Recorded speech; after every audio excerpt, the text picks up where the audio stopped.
எல்லாருக்கும் எல்லாம் என்பதை வெறும் வாய் வார்த்தைகளால் சொல்லாம ஒவ்வொரு தனிப்பட்ட நபருக்கும் என்ன தேவை என்பதை உன்னிப்பா பார்த்து திட்டங்களை செயல்படுத்திக்கிட்டு இருக்கிறோம். வளர்ச்சி என்றால பிடிக்காத ஒரு கட்சியா பாஜக இருக்கு. மக்கள் அவங்களை தொடர்ந்து புறக்கணிக்கிறாங்க. அதனால அதிமுகவை தன்னுடைய கிளைக்கழகமாக மாற்றி அதுல முன்னேறி வரலாம்னு நினைக்கிறது பாஜக. பிரதமர் மோடி அவர்கள் திடீர்னு அம்மையார் ஜெயலலிதா புகழ்பாட ஆரம்பிச்சிருக்கிறார். எந்த அம்மையார் ஜெயலலிதாவை புகழ்கிறார்? குஜராத் மோடியா? இந்த லேடியான சவால் விட்ட அம்மையார் மேல திடீர் பாசம் இன்றைக்கு மோடிக்கு வந்திருக்கு. மாண்புமிகு பிரதமர் மோடி அவர்களே, அம்மையார் ஜெயலலிதா விட்ட சவால் உங்களுக்கு மறந்து போச்சா? இல்ல இந்தியாவிலே அதிமுக அரசாங்கம் தான் ஊழல் அதிகமா நடக்க அரசாங்கம்னு உங்களுடைய நம்பர் 2 அமித்ஷா பேசினார, அதை மறந்துட்டீங்களா? நீங்க மறந்திருக்கலாம். ஆனா இது எதையுமே தமிழ்நாட்டு மக்கள் மறக்கல. இதையெல்லாம் மறந்துட்டு அல்ல, மறைத்து விட்டு பிரதமர் பேசுவது எதுக்காக என்று கேட்டால், ஒன்றிய பாஜகவோட 12 ஆண்டு கால ஆட்சியில தமிழ்நாட்டுக்கு எதுவும் செய்யல. சொல்லிக்கொள்ள சொந்தமான சாதனை இல்லாத காரணத்தால் தான் நம்ம ஜெயலலிதாவுடைய புகழ்பாடுன வாக்குகளா வருமானு பார்க்கிறார்.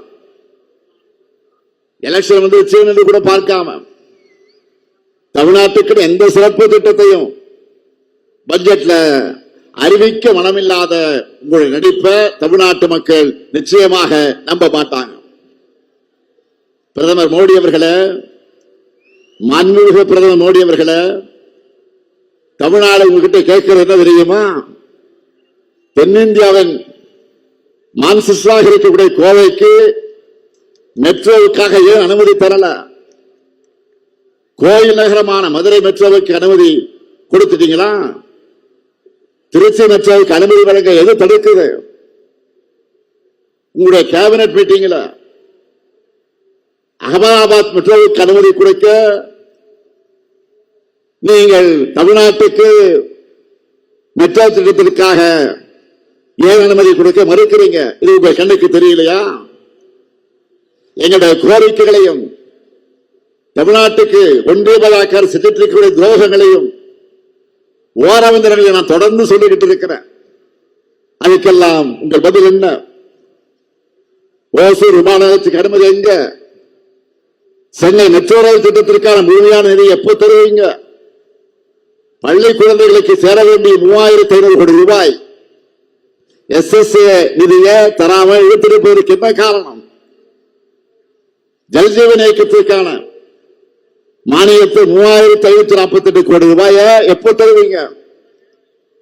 ஊரக உள்ளாட்சி அமைப்புகளுக்கு தர வேண்டிய 2246 கோடி எப்போ தருவீங்க? ஒன்றிய அரசு திட்டங்களுக்கு தர வேண்டிய நிதியை கூட ஏன் தராமல் நிறுத்தி வச்சிருக்கீங்க? ஜிஎஸ்டியால தமிழ்நாட்டுக்கு இந்த ஆண்டு 9600 கோடி ரூபாய் இழப்பு ஏற்பட போகுது. இது அநியாயம் இல்லையா? ரிசர்வ் பேங்க்ல தமிழ்நாடு அக்கவுண்ட் இருந்த 1079 கோடி ரூபாய ஒன்றிய அரசு பிடித்த செஞ்சது சரியா? தமிழ்நாடு மின்பகிர்மான கழகத்துக்கு 16,290 கோடி ரூபாய் இழப்பீட்டு நிதி வழங்கின நிபந்தனை விதிச்சு கூடுதல் சுமை ஏற்றுவது சரியா? இதையெல்லாம் செயற்கையான நிதி ஒதுக்கீடு சொல்லாம வேற என்ன சொல்றது? தமிழ்நாட்டின் மீது வன்மத்தோடு இப்படிப்பட்ட அநியாயங்களை செய்யக்கூடிய பாஜகவோடு தான் கூட்டணி வைத்துக் கொண்டு மாபெரும் துரோகியா இன்றைக்கு உருவெடுத்திருக்கிறார் எதிர்கட்சி தலைவர் பழனிசாமி அவர்கள். தமிழர் விரோதிகளும் தமிழின துரோகிகளும் வைத்திருக்கக்கூடிய கூட்டணியை மக்கள் முன் அம்பலப்படுத்தி அவங்களுக்கு தோல்வியை நாம பரிசாக தந்தாக வேண்டும். இதுதான் நம்ம முன்னாடி இருக்கக்கூடிய முதல் கடமை. பொதுவா தேர்தல் கூட்டணியோட ஆயுட்காலம் ரொம்ப குறைவு. ஆனா திமுக தலைமையிலான நம்ம கூட்டணி அதை உடைச்சிருக்கிறோம். பாசிச பாஜக வீழ்த்தணும் என்ற ஜனநாயக நோக்கத்தோடு 2019 தேர்தலுக்கு முன்பு தொடங்கப்பட்ட நம்முடைய கூட்டணி தொடர்ந்து நடந்திருக்கக்கூடிய 2021 சட்டமன்ற தேர்தல்ல, இடையில நடந்த நகராட்சி உள்ளாட்சி தேர்தல்ல, 2026 நடைபெற்ற நாடாளுமன்ற தேர்தல்ல, இப்போ 2026 சட்டமன்ற தேர்தல் வரையிலும் கொள்கை உறுதியோடு தொடருது. எனக்கு தெரிஞ்சு தமிழ்நாட்டின் தேர்தல் வரலாற்றில் இவ்வளவு நீண்ட கால ஒற்றுமையோடு ஒரு கூட்டணி தொடர்வது இதுதான் முதல் முறை. வளர்ச்சியிலும் சாதனை திட்டங்கள் மட்டுமல்ல, கூட்டணியிலும் நாம் வரலாறு படைச்சிருக்கிறோம். வெல்வோம் ஒன்றாக. ஒவ்வொரு கூட்டத்திலும் ஏன் சொல்றேன்னா, கொள்கையிலும் வெல்வோம் ஒன்றாக என்ற பொருளையும் சேர்த்துத்தான் அப்படி சொல்றேன். அண்மையில எதிர்க்கட்சி தலைவர் திரு பழனிசாமி அவர்கள் என்ன பேசினார்னு பாத்தீங்களா? தேர்தலுக்காக தான் அவங்க கூட்டணியா அமைச்சிருக்காங்களாம். சர்க்கஸ் முடிஞ்சதை எப்படி கூடாரத்தை பிரிச்சு விடாங்களோ, அதே மாதிரி தேர்தல் முடிஞ்சதோ இவங்க மறுபடியும் ஆளுக்கு ஒரு பக்கமாக பிரித்து தங்களுடைய நாடகத்தை கண்டினியூ பண்ணுவாங்க. இப்படிப்பட்ட என்டிஏ சர்க்கஸ் ரிங் மாஸ்டர் தான் பாஜக. அவங்க சொன்னபடி தமிழ்நாட்டு மக்கள் முன்னால் வித்தை காட்டுபவர்தான் பழனிசாமி. பழனிசாமி அவர்கள் தான் என்ன பேசணும், தான் என்ன பேசணும் தெரிஞ்சுதான் பேசுறாரு. எனக்கு புரியல.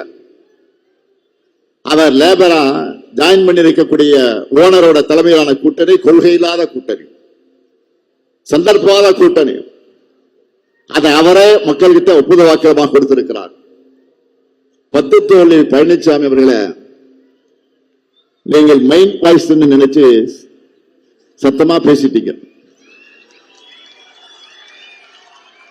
என்டிஏ கூட்டணி தேர்தலுக்காக அமைக்கப்பட்ட கூட்டணி மட்டுமல்ல, வாக்குகளிலிருந்து தன்னையும் சொந்தக்காரர்களையும் காப்பாற்றிக் கொள்ள பழனிசாமி சுயநலத்தோடு இணைந்திருக்கக்கூடிய கூட்டணி. எப்பெல்லாம் தனக்கு பிரச்சனை வருதோ அப்பெல்லாம் டெல்லிக்கு கார்ல போய் மாறி மாறி போய் சரணாகதி அடைகிறது அவருக்கு பழக்கமானது. நாம் அப்படியா ஒரு கொள்கையில உறுதியா நின்று போராடுகிறோம். இப்ப கூட பாருங்க, டெல்லி முதலமைச்சராக இருந்த அரவிந்த் கெஜ்ரிவால் மேல பொய் வழக்கு போட்டு சிறையில் அடிச்சாங்க. நேர்மையா நேர்வழியில தேர்தலை எதிர்கொள்ள துணிச்சி இல்லாம கோடைத்தரமா நடந்துவிட்டாங்க. இன்னைக்கு என்ன தீர்ப்பு? அந்த வழக்கில எந்த முகாந்திரம் இல்லைன்னு சொல்லி நீதிமன்றம் சொல்லிடுச்சு. மரியாதைக்குரிய அரவிந்த் கெஜ்ரிவால் அவர்களும் அவர் கட்சியை சார்ந்த மனிஷ் அகர்வாலும் சிறையில கழிச்சிருக்கக்கூடிய நாட்களை பாஜக திரும்ப தர முடியுமா? மீண்டும் டெல்லியில தேர்தல் நடத்த முடியுமா? இதே பார்முலாவை தான் தமிழ்நாட்டில் செய்ய நினைக்கிறாங்க. தன்னுடைய ஏவல் அமைப்புகளை வச்சு நம்ம மிரட்ட பார்க்கிறாங்க. உங்களுடைய அரட்டல் மிரட்டலுக்கு பயப்படாங்க. அடிமையும் இல்ல, கோழையும் இல்ல.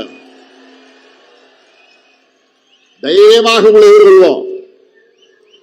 அதனால்தான் மக்கள் மட்டுமில்லாம பல கட்சிகளும் நம்ம நம்பிக்கை வச்சு நம்ம கூட்டணியில் இணைகிறாங்க. தேர்தலுக்கு தேர்தல் கூட்டணியில் இருக்கக்கூடிய கட்சிகள் எண்ணிக்கை குறைஞ்சிருப்பதை தான் பார்க்கிறோம். தேர்தலுக்கு தான் கூட்டணி கட்சி கொஞ்சம் குறைஞ்சிட்டு போவோம். அந்த வழக்கத்துக்கு மாறா நம்ம கூட்டணி பலம் மேலும் மேலும் அதிகரிச்சுட்டு போகுது. திமுக மட்டும் ஜெயிச்சா போதும் நினைக்கல. யாரெல்லாம் பாஜகவின் தமிழ் அரசியல் எதிர்க்கிறாங்களோ அவங்க எல்லாரையும் ஒன்றிணைக்கணும். நாம எல்லாரும் ஒன்றிணைந்து வெற்றி பெறணும்னு நினைக்கிறேன். திராவிடம், காந்தியம், மார்க்சியம், அம்பேத்கரியம், சிறுபான்மையினர் நலன், பிற்படுத்தப்பட்ட மக்கள் நலன், எல்லா குறையும் கொண்ட மதச்சார்பற்ற ஜனநாயக சக்தியா இந்தியாவுக்கு எடுத்துக்காட்டா நம்முடைய கூட்டணி இருக்கு. கூட்டணி கட்சிகள் மக்களுக்காக வைக்கிற கோரிக்கைகளை மகிழ்ச்சியோடு நிறைவேற்றி கொடுக்கிற அரசாக நாம் செயல்பட்டுக் கொண்டிருக்கிறோம். அதனால்தான் நம்மை நாடி இத்தனை பேர் வராங்க. ஒரு ஆரோக்கியமான ஜனநாயகம் என்பது எல்லா தரப்பு குறைகளுக்கும் இடம் கொடுக்கக்கூடியதா இருக்கணும். அப்படித்தான் நம்மோட மதச்சார்பற்ற ஒப்புக்கு கூட்டணி இருக்கு. இங்க இருக்கக்கூடிய எல்லாருக்கும் தெளிவாக சொல்றேன், புரிஞ்சுக்குங்க. நாம போராடுறது நம்முடைய கழக வெற்றிக்கு, கூட்டணி வெற்றிக்கு மட்டுமல்ல, தமிழ்நாட்டுடைய வெற்றிக்காக. பாஜகவின் டப்பா இன்ஜின் முன்னாடி தமிழ்நாட்டுடைய சூப்பர் பாஸ்ட் இன்ஜின் ஒருபோதும் தலைகுனியாது. அதனால்தான் இந்த தேர்தல் வெற்றி பெற வேண்டியது தமிழ்நாடு அணியா டெல்லி அணியான்னு சொல்லி நான் பரப்புரை செய்கிறேன். இதுல ஜெயிக்க போறது நம்ம மதச்சார்பற்ற முற்போக்கு கூட்டணி தமிழ்நாடு அணிதான்.